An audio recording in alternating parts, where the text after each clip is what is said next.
Hey, it's your friendly neighborhood soup lady, Caroline Wright here. I wanted to show you one of this bonkers soup that I love so much. It's called Mulligatawny. I actually didn't make it up. It's a British version of a curry. So my version uses like a British stew, kind of chunky vegetables mixed with like the red lentils and sort of dal feeling of curry. It's really delicious and I can't wait to show it to you. It comes together with we make a flavor base of broiled leek and actually an apple, a Granny Smith apple. Then that gets blended with some garlic and ginger, and then some coconut oil and curry powder comes into it. And one of my favorite things, I don't know if you've ever used them before, but they're called curry leaves. They're really traditional and Southern Asian dishes, but they smell really like spicy and kind of, I don't know, sort of like woods in the rain or something like that. It's very hard smell to explain if you can't tell, but they're delicious and you can find them at Asian markets. So let's do this.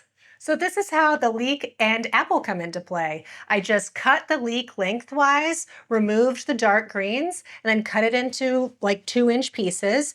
And then I cut an apple, the Granny Smith apple, I removed the core and cut it into big chunks. And now I've just tossed it with some salt and some coconut oil, and I'm gonna go put it in the broiler.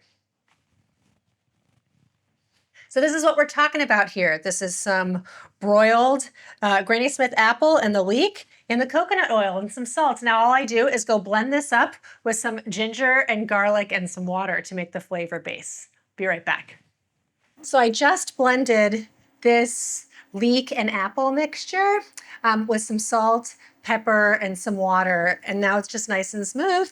That's going to be the flavor base of our soup along with these curry leaves. So first things first is to just melt this coconut oil. And then I'm going to fry these curry leaves in this nice hot oil. But you want to get them until they're nice and browned. It's just like a minute or so. All right. Now I add the puree and my curry powder and some big pinches of salt and pepper. Actually, mulligatawny is a part of the flavor of mulligatawny. Traditionally, if there is a mulligatawny tradition, is black pepper. So go for it. So what we're doing here is just cooking that leek and apple a little bit further to make sure that there's no raw flavor in there. It smells delicious. There we go. And now what I'm going to do is add these red lentils. And this is, we've got a turnip here, some parsnip, and carrot that I've all cut into about 2-inch pieces, big chunky pieces. And curry leaves are cool because they're not like bay leaves. You don't need to avoid eating them. You're supposed to eat them. And I'm going to add more salt and pepper here just because I diluted our flavor with all that water. We can check on the pepper later. I don't want to add too much. Great. Now we can cover the pan and then bring it to a boil. So once this comes to a boil, all we do is uncover it and simmer it until the veggies and the lentils get tender around the same time. And then at the end, we finish it with some coconut cream and lemon juice. It's a good and very simple one. I can't wait for you to try it. Ooh, these lentils are nice and cooked. Let's see. The veggies are nice and tender,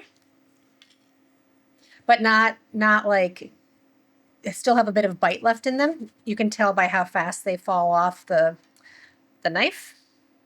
There you go. Let's see what it needs.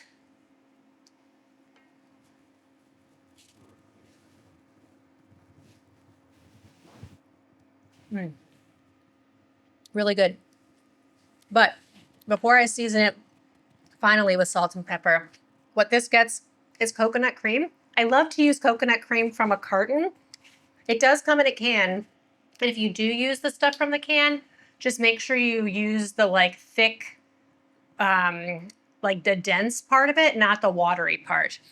Coconut cream that comes in a carton, I also find it's a clean ingredient. It's about a cup that we add.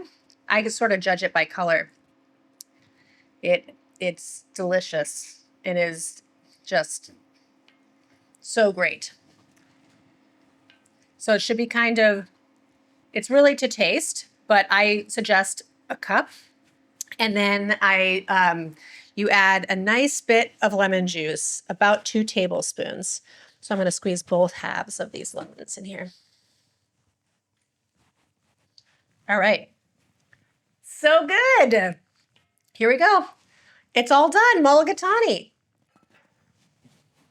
Now you can say you've had a wacky British and Indian like remix.